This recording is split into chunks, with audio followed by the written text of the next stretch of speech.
নমস্কার বন্ধুরা, কেসি কিচেনে সবাইকে স্বাগত। আজ আমি নিয়ে এসেছি মূলোর একটা রেসিপি। এই রকম মূলো রেসিপি কিন্তু গরম ভাত কিংবা রুটি, পরোটা, লুচি সব জিনিসের সাথেই খেতে ভীষণভাবে ভালো লাগে। চলো দেখে নিই আমি কিভাবে বানাচ্ছি। দেখো, আমি 4টে মূলো আমি রেখেছি, কিন্তু আমি 4টে মূলো নেব না। আমি মোটামুটি 2টো মূলো নেব, কেন কি আমি 2জনের মতো বানাচ্ছি। তোমরা মূলোটা সবাই কম বেশি করে নিতে পারো। তারপরে দেখো, ওই মূলো শাকের মধ্যে যে কচি শাকগুলো, সেগুলো ভালো করে এইরকম ছোট ছোট করে কেটে নিতে হবে। এরকম মূলো রেসিপি তো তোমরা অনেকে অনেক রকমভাবে বানিয়েছো। এইরকম একদিন বানিয়ে দেখো, খেতে ভীষণ ভালো লাগে। আর এখন মূলো বাজারে প্রচুর পাওয়া যাচ্ছে, মূলো শাকও কচি কচি পাওয়া যাচ্ছে। দেখো, আমি কত ছোট ছোট করে মূলো শাকগুলোকে সমস্ত কেটে নিলাম। এবার আমি মূলোটাও কেটে নেব। দেখো, মূলোর যে মোটা অংশটা বা শক্ত অংশটা শাকের, সেটা কিন্তু আমি দিইনি। আমি পাতলা যেগুলো কচি শাক সেটাই আমি দিয়েছি। মূলোটাও নিয়ে আমি প্রথমে ছুলে নেব খোসাটা, তাহলে কি হবে, মূলো ধোয়ার পরেও যে একটুখানি মাটি লেগে থাকে সেটাও চলে যাবে। তারপরে দেখো, মূলোটাকে আমি এইভাবে লম্বা করে কেটে নেব। তোমরা যদি চাও তো এটার মাঝে আরেকটা চিরা লাগিয়ে বা কাট লাগিয়ে ছোট ছোট করেও কেটে নিতে পারো। এখন মূলো ভীষণই নরম, সেই জন্য মূলো সহজে সেদ্ধও হয়ে যায়। তারপরে দেখো, মূলোটা আমি এইভাবে লম্বা করে কেটে নিলাম। 2টো মূলো নিয়েছি আর সমস্ত শাকগুলো নিয়েছি, আর একটা টমেটোকেও ছোট করে কেটে আমি ওইদিকে রেখে দেবো। এইদিকে একটা কড়াই চড়িয়ে তার মধ্যে আমি সর্ষের তেল দিয়ে দিলাম কিছুটা। তেলটা দেখো আমার গরম হয়ে গেছে কড়াইয়ের মধ্যে। এরপরে এর মধ্যে আমি 1 চামচের মতো পাঁচফোড়ন দিয়ে দিলাম। পাঁচফোড়ন দিয়ে দেওয়ার পরে দেখো, একটা শুকনো লঙ্কাকে 2 টুকরো করে দিয়ে দিলাম। তারপরে এইদিকে রসুন আর কয়েকটা কাঁচা লঙ্কা আমি ছোট করে কেটে রেখেছি, সেইটা আমি দিয়ে দিলাম। এই তরকারিটা বা ভাজাটা একটু ঝাল ঝাল হলে খেতে ভীষণ ভালো লাগে। তোমরা যদি বাচ্চারা যদি খায়, তাহলে তোমরা ঝালটা কম বেশি করে নিতে পারো।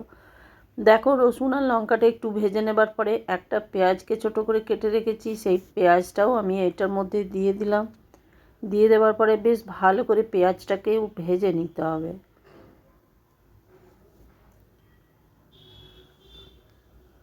পেঁয়াজটা ভাজা হয়ে গেছে আমার প্রায়। তারপরে ওইদিকে যে টমেটোটা আমি কেটে রেখেছি, সেই টমেটোটা আমি পেঁয়াজটার মধ্যে দিয়ে দিলাম। টমেটোটা দিয়ে দেওয়ার পরে একটুখানি এটা ভেজে নিলাম। ভেজে নেবার পর ওইদিকে যে মূলোগুলো আমি কেটে রেখেছি, সেই মূলোগুলো আমি দিয়ে দিলাম। মূলোটা দিয়ে দেওয়ার পরে দেখো, একটুখানি এটাকেও ভেজে নিতে হবে। তবে এইটার মধ্যে আমি 2-3 চামচের মতো তেল দিয়েছি, তোমরা তেলটা কম বা বেশি করে নিতে পারো। এরপরে দেখো, নুন দিয়ে দেবো পরিমাণ মতো। কতটা শাক আছে সেইটা মাথায় রেখেই নুনটা দিতে হবে। নুন দিয়ে দেওয়ার পরে হলুদ আমি দিয়ে দিলাম, আর ছোটো চামচের 1 চামচের মতো আমি এটাতে ধনে গুঁড়ো দিয়ে দেবো। এটা কিন্তু পুরো রান্নাটা ধনে গুঁড়ো দিয়ে করলে কিন্তু খেতে ভীষণ ভালো লাগে। তাই আমি এটার মধ্যে ছোটো চামচের 1 চামচ ধনে গুঁড়ো দিয়ে দিলাম। তারপরে একটুখানি আমি ভেজে নিলাম। ভেজে নেবার পরে দেখো, ঢাকা দিয়ে আমি লো ফ্লেম করে মোটামুটি 5 মিনিটের মতো রেখে দিয়েছিলাম। 5 মিনিট পরে দেখো, ঢাকা খুলে আমি দেখাচ্ছি সম্পূর্ণটা আমার ভাজা হয়ে গেছে। তবে তার মাঝখানে আমি 1-2 বার নেড়ে দিয়েছিলাম।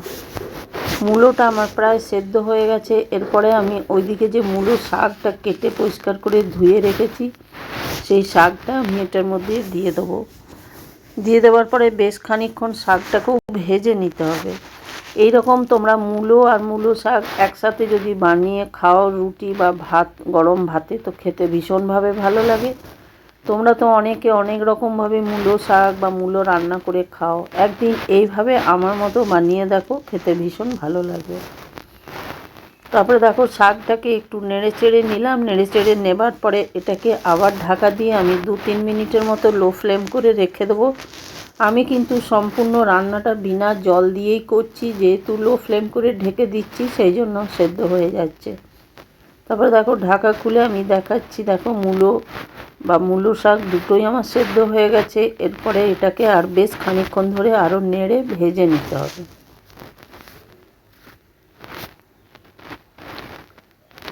এটাকে খুব বেশ ভালো করে কিন্তু ভেজে নিতে হবে, যেহেতু এটার মধ্যে শাক আছে, মূলো শাকটা আছে।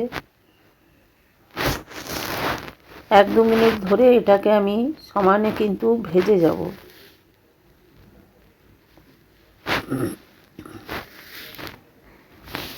তারপরে তোমাদের বলে দিই, আমার রেসিপি যদি তোমাদের ভালো লেগে থাকে তো লাইক, শেয়ার ও কমেন্ট অতি অবশ্যই করে দিও। নতুন বন্ধুদের সাবস্ক্রাইব করার অনুরোধ রইল। আমার চ্যানেলটি সাবস্ক্রাইব করে দিলে সমস্ত নিরামিষ বা আমিষ রান্নার নোটিফিকেশান সহজেই তোমাদের চলে যাবে। তারপরে দেখো এটা ভাজা হয়ে গেছে। ভাজা হয়ে যাওয়ার পর আমি গ্যাসটা বন্ধ করে দিলাম। গ্যাসটা বন্ধ করে দিয়ে ঢাকা দিয়ে কিছুক্ষণ আমি রেখে দিলাম। তারপরে দেখো ঢাকা খুলে আমি দেখাচ্ছি কত সুন্দর আর কত লোভনীয় তরকারিটা আমার হয়েছে। তোমরা সকলে ভালো থেকো, সুস্থ থেকো। ফিরে আসছি পরের কোনো রেসিপি নিয়ে। ধন্যবাদ।